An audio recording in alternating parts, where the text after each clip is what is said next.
Hello YouTube, we're almost done with the stove. I could be done, I'm not sure. There's always something little. Next time we make one of these stoves, we're going to put the legs on first. Because I was able to put nuts on the inside of here, which made this a lot more sturdier because these bolts wobble. See that? They don't wobble here because there's a nut on the other side.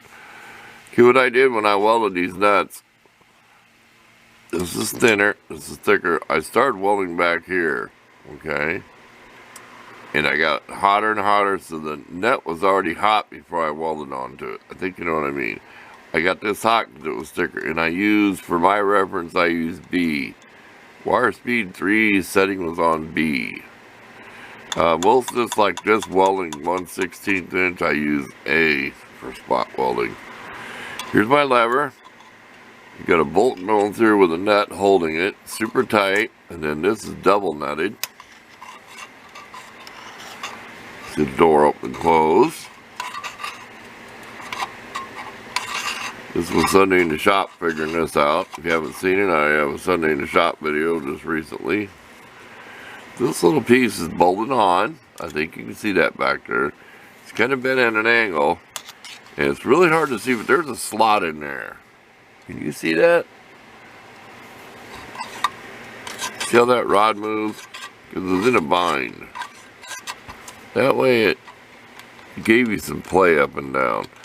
Might be a hit if you're doing some linkage on something, on a carburetor, on a small engine. This is all mechanical, so. And you can see the nuts in there, see them? And you can't get them out. I reached there with a needle nose pliers.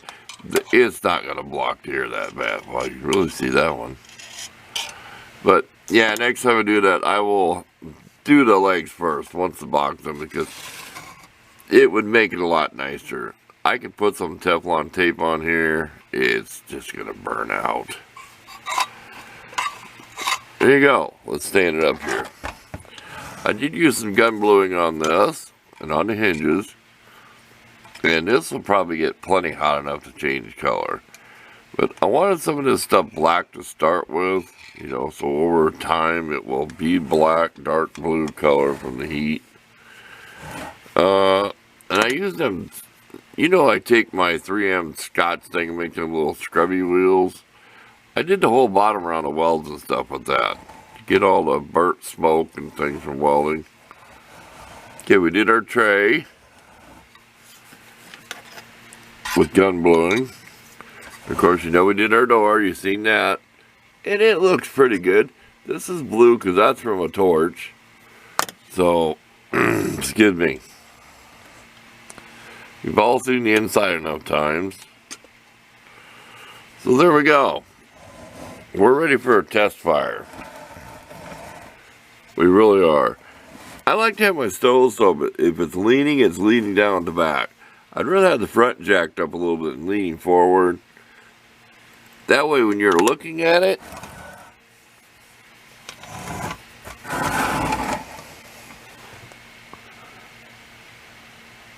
it looks a little better. Lever's kind of long, but there's open there. Here, we'll see if we can get this where you can see the door. That's closed. It'll probably run about halfway once it gets burning. Wide open when you start it. And like I said before, I never put anything blocking those holes. So there you go. We'll try to give you a good view. Here's our stovepipe. That's not quite a foot, it's probably 10 inches. And that's about it. Look for some pictures at the end. Thanks for watching. And look in the future here, maybe I might go out this afternoon. It's supposed to hit 50 and do a test burn.